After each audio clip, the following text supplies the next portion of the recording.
Thank you for joining us. We are having a wonderful conversation today with one of my favorite HR leader in the world, Mr. Prakash Panda. He has been having 27 years of experience in corporate HR management, and now he's heading the HR team as the senior vice president of a large Indian corporate giant. And he has been trained in many different aspects of human resources management, doing an MBA, doing different kind of special management courses from Indian Institute of Management and strategic leadership programs. And more than anything, we have been knowing each other for over 40 years. So we share a lot. We hail from the same place in Kalahandi. We went to the same university, Utkal University.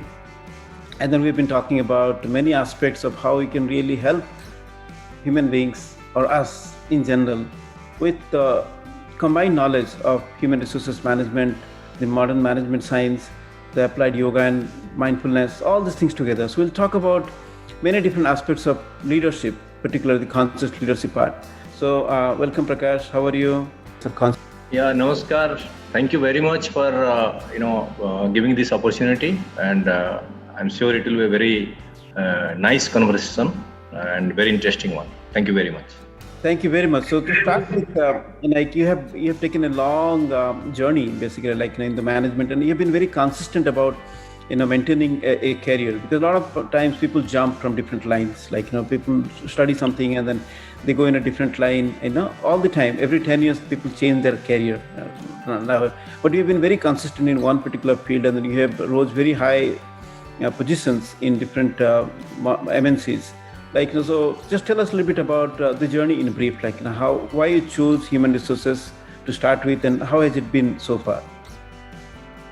I think, as you know that I belong to a place, and basically if you look at the background also, born but in a small town, and apart from study, a lot of extracurricular activities I was into. So be it sports, be it quizzing, be it having interest in the science and various area.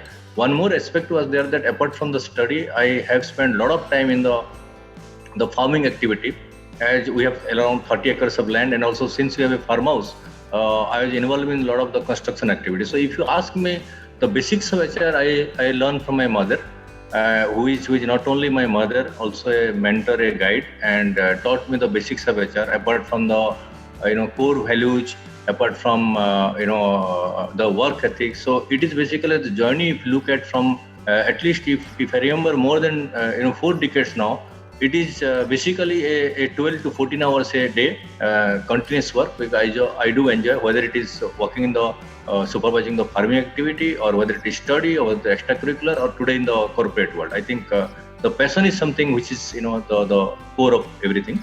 And therefore, whenever managing the large workforce in the farming as well as the construction activity, supporting my mother, I understand that I think human beings are, a lot of people have got, each one of us got a natural talent and special skills. So how do you identify those and nurture those things? So that nurturing part has come from my childhood only. As a student, as a student of HR as well. When I got into the corporate world, I thankfully, I have a very good mentor in my first job, that is, Dr. Bora, and in JK, when I joined as a management trainee. So he was the first one as a professional. He taught me the HR, basics of HR. He was my mentor and coach. And he, because of the foundation was very strong in the HR. And today, when you look, in the corporate sector, many area people might think that HR is always a support function. But because of my contribution to the HR profession and contribution to the business, I strongly feel that HR is a line function as well. And today, I don't have any single day of regret that yes, I think 30 years of career in HR now. And before that, around close to 15 years of career as a student, also as managing the workforce, or other in the getting into any kind of leadership roles, whether it is talk about playing cricket or in the science society kind of thing. Anywhere I is involved in managing the people, so and supporting the people, nurturing the people. So I strongly believe that I was born for HR only. So I'm very proud of being the HR professional. I and think proud that's to have a very contributed. proud way you said that, and particularly the way that you said that your mother has been your mentor. I'm really deeply impressed with that, because your mother, I used to call her my sister.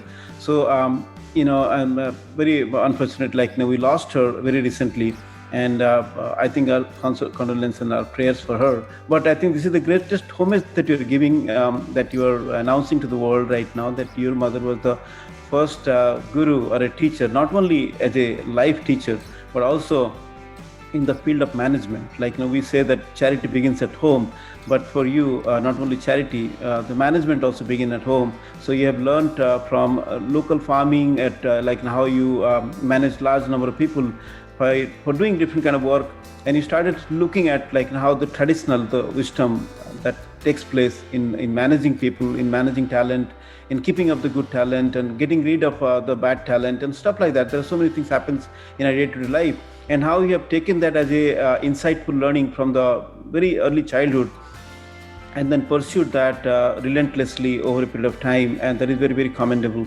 And I really congratulate on your consistency, and definitely the world would require more and more born HR talents like you. So since we are talking about HR talents and all this different time right now, because of post COVID-19 or COVID-19 pandemic, like may I ask you, like what are the top 3 challenges that you, from the HR point of view, the senior VP point of view, the HR leadership is facing 3 major challenges right now? See, I think if you ask me, I don't think there is any challenge at all. Why do I feel so? Is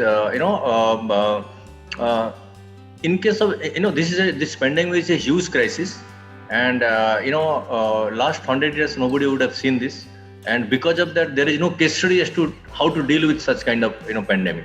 But Right. we have to go through a lot of scenario planning, and you need to think being positive, and best class scenario you have to think always, and then your preparedness should be always good. So for example, overnight we are being forced to move from a physical workplace to a digital workplace.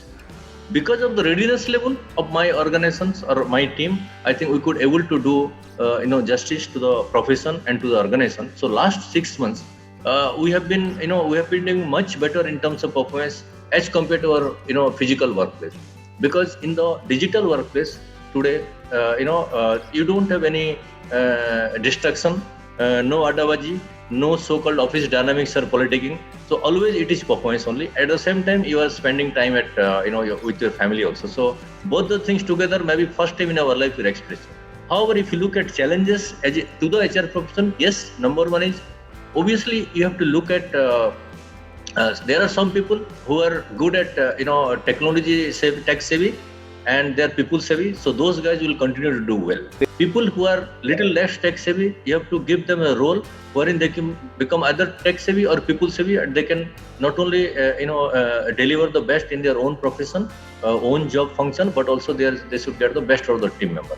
The third, the next challenge which is going to happen is there will be a lot of job losses, shrinkage of jobs. So how do you reskill these people?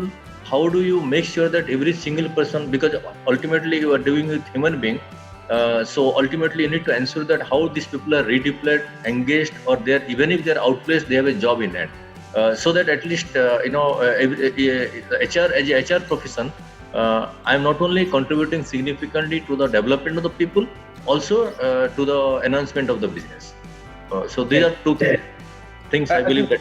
That's a very good point that you said. Like you look at everything positive. Like particularly for the COVID-19 point of view, a lot of people are staying home, and probably because the lockdown, like they cannot go out.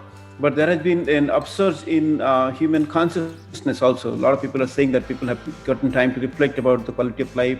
As a human race, I think this is a very strategic point for all of us, whether as a human beings in the entire nature, like whether we are doing justified work for the mother nature or not, because mother nature doesn't specify us as a human being versus any other animals and any other birds or any other species in the planet, right? So the quality of the human beings have to be retained, definitely. So to be able to surviving as a human race, I think this is a very strategic point that a lot of people have insightfully talking about. Like COVID-19 is a good wake-up call for us, because a lot of times our lifestyle is not very sustainable. The way that we have adulterated our food habits, our lifestyle, our air quality, water quality, the forest afforestation, all the different things have to definitely be reconsidered. So what comes under the category of a transformational leadership or an inspirational leadership or something like a conscious leader, a conscious human being? How should we plan to take this lesson and then try to take advantage of this one and then try to look for human growth, development, not greed based, but something that value based? So what is your take on how this spiritual concept, the spiritual wisdom that India has been teaching to the world for thousands of years, how that can be a part of human resource management in the corporations? I think you spoke nicely about the transformational leader, inspirational leader, and conscious leadership. I just want to give little bit of my thought on the leadership aspect. Be it the corporate or be it the non-corporate, multi-hierarchy leadership or domain expert, that is a multi-dimensional leadership, are the key to success in any organization. How do you develop leadership across level? It is not about the top leadership only. It is leadership at various hierarchy. That is going to be the key to success. And in the past, organizations would have they're doing it. But if you look at of late, when leaders become self-centric, they always think about their development only, and maybe some people who are close to them. So rather than having a individual loyalist, how do you make all the individual loyalist organizational loyalist? Is the the role of a leader, role of the leaders rather, and role of the HR leaders. That is one aspect. And also, since you spoke about the spiritual part, I think one of the conversation, I'm also thankful to you that we are knowing for last 40 years, but last 40 weeks I know you much better, and I also learned a lot of insight on the mindfulness, the applied yoga, and various other concepts. And some of the things which came to my mind is I strongly believe that to be successful, the definition of success, you talk about the total, truly happy, Yeah. So, yeah. If you look at, again, related to the Maslow's need hierarchy theory, and wherein I strongly believe one is physically fit, mentally agile, socially reputed, financially sound, and spiritually connected. So maybe personal level I have achieved, and I always influence the people around me to get into this. Because if you ask me one thing, is that yes, I think I may not be doing the yoga or mindfulness meditation regularly, but I know that it helps a lot in having a right temperament, that is there. But in whether I'm not doing a yoga or at times I do, but at least because I'm a sports lover, I talk about, I play all kind of racket games, cricket, field games. So therefore agility is already there. And of late, I am also a marathoner. So I normally go for a 21 to 25 kilometer half marathon also. I've done at least a dozen of time. So at this age of 50 plus, I'm able to do it. I'm very happy, and that gives me a lot of the confidence that you are physically fit. And last 29 years of my career, I've not taken a single day of sick leave. That means always the fitness level is high. And even if little bit of I am unwell, I go to the office, spend 1 hour, and come back because that spirit should be there. The second one is mental agility, because if you are working in the profession like HR and all top corporates, your agility has to be 24/7. So whenever you are getting any kind of call or any kind of organization expected to respond immediately, your agility is definitely going to help. The moment you are physically fit, mentally agile, obviously you will do well in your profession, you will achieve excellence in your profession and in your personal career also, and it will lead to a social reputation. Once you are socially reputed, financially sound, I think very nicely at times you also narrate, and I strongly believe that always there is ethical way of making money, and one should go for this, because anything बुरा चीज का अंत बुरा ही होता है. So if you are getting into a unethical means, obviously you will also what you give it to people, you will get it back. So that's the kind of concept. The most important aspect of the spiritually connected, still I'm working on that, is basically whatever you do, there should be a spirit. So are you treating all your employees like a human being first, and then as an employee? Entire perspective will change. That is number one spirit.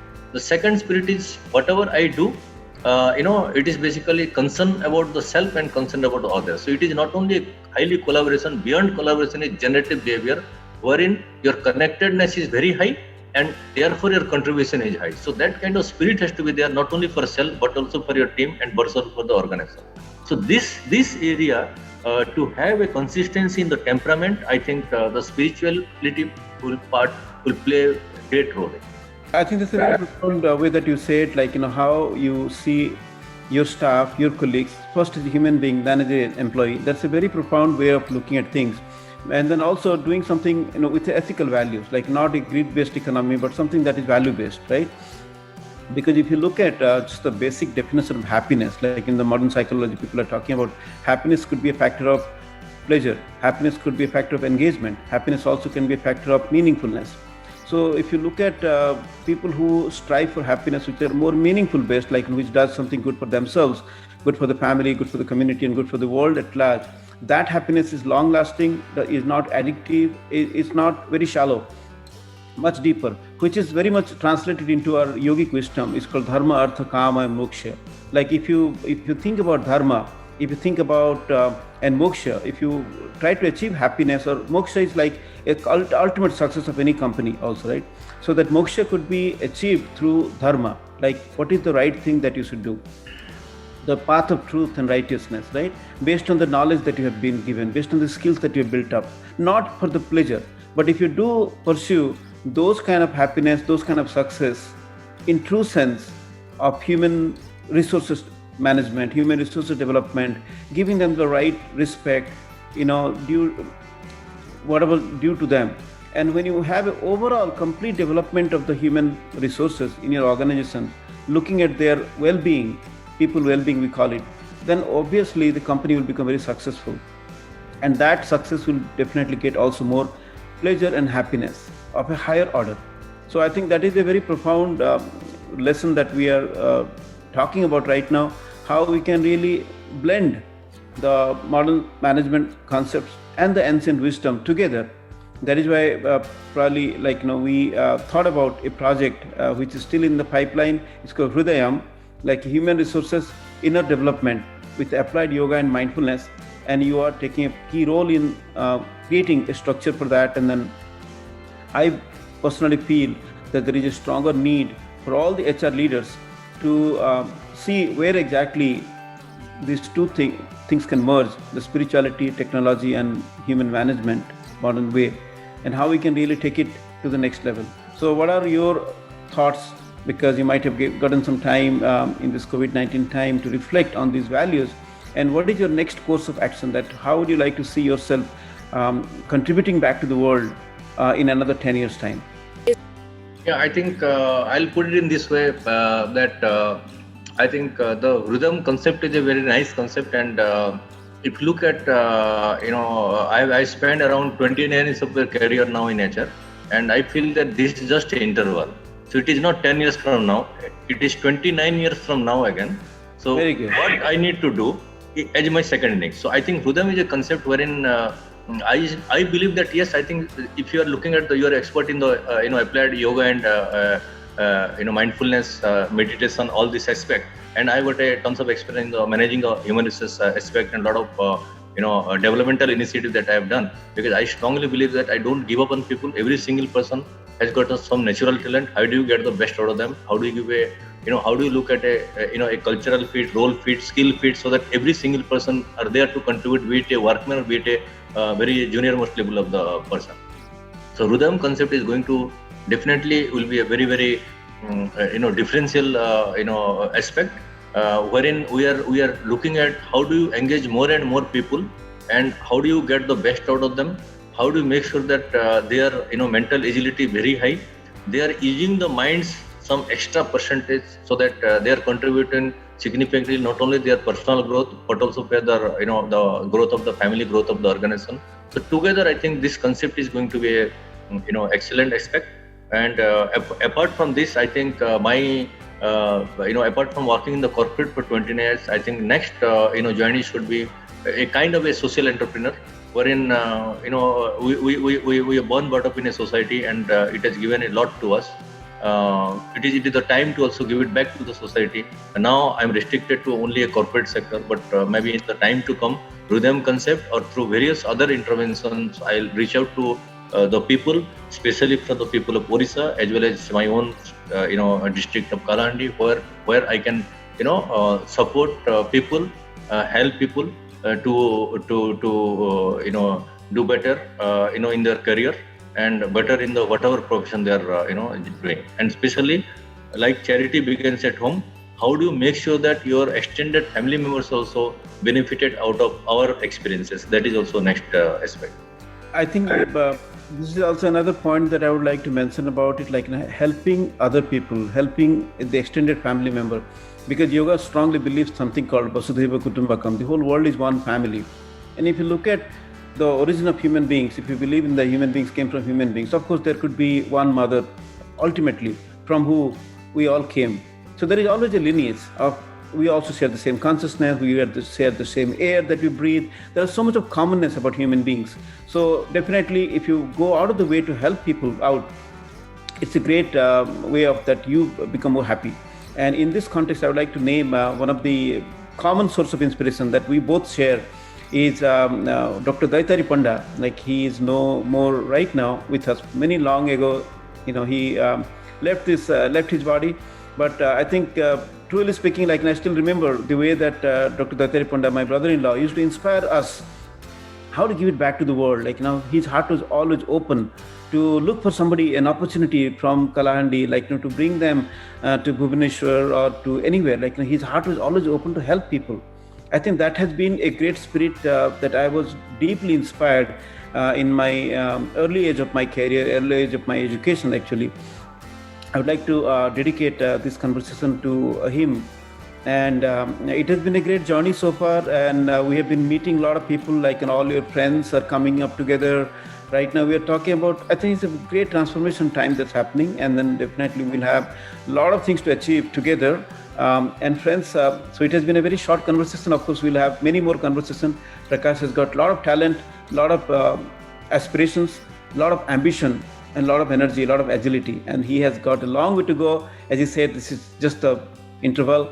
And the second innings for another 29 years, we'll see how he transforms himself and how he touches everybody and makes them a golden human being with his black belt in Sigma quality. Of course, he will touch different aspects of human life, human resources particularly, and we'll see many more new things coming up from his mind and his heart. So wish you all the best in this journey, and we will see you again, unless you have any last word to talk about. I think thank you very much. I think, as you rightly said, one of the inspiration was definitely it was my mother, and 18 July was one of the saddest day in my life where we lost her.